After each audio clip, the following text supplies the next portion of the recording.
முடியும். உங்களுக்கு எக்ஸாம்பிளாக நான் ஒரு வீடியோ காட்டுறேன். இப்போ பாப்பா என்ன பண்ணிட்டு இருக்கா, கேரம் போர்டு விளையாண்டுட்டு இருக்கா அப்படின்றது உங்களுக்கு ரிஜிஸ்டர் ஆகும். ஆனால் எவ்வளோ இன்ட்ரெஸ்ட்டில் அவள் கேரம் போர்டு விளையாண்டுருக்கா அப்படின்றத நீங்கள் எப்படி காட்ட முடியும், ஓடிஎஸ் மூலமாக தான் காட்ட முடியும். ஓடிஎஸ்னால் என்ன, ஓவர் த ஷோல்டர் அப்படின்றது எல்லாமே தெரியும். பட் ஓவர் த ஷோல்டரை தாண்டி ஷோல்டரில் தான் வைக்கணும் அப்படி கிடையாது. 2 சப்ஜெக்ட் இருக்குன்னா அந்த 2 சப்ஜெக்ட்டுக்குள்ளே இருக்கிற கனெக்ஷனை நீங்கள் வந்து ஓடிஎஸ் மூலமாக தான் கன்வே பண்ண முடியும். இப்போது பாப்பா ஃபஸ்ட்டு நீங்கள் பார்த்தீங்க என்ன பண்ணிட்டு இருக்கா, கேரம் போர்டு விளையாண்டுருக்கா. அது உங்களுக்கு ரிஜிஸ்டர் ஆயிடுச்சு. எவ்வளோ இன்ட்ரெஸ்ட்டில் இந்த கேரம் போர்டில் அந்த காயின் அடிக்க அவள் வந்து குறி பார்க்குறா அப்படின்றத காட்டணும்னா எப்படி எடுக்கணும், இப்படி எடுக்கணும். காயினோடைய ஃபோக்கஸில் பாப்பா வந்து அடிக்கிற மாதிரியும், அடுத்து பாப்பாவோட ஃபோக்கஸில் காயின் அடிக்கிற மாதிரியும் நம்ம காட்டினோன்னா எவ்வளோ இன்டென்ஷனில் அவள் காயின் அடிக்கிறா அப்படின்றது தெரிய வரும்.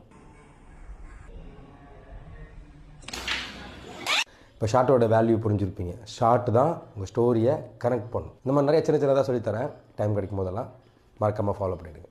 நன்றி.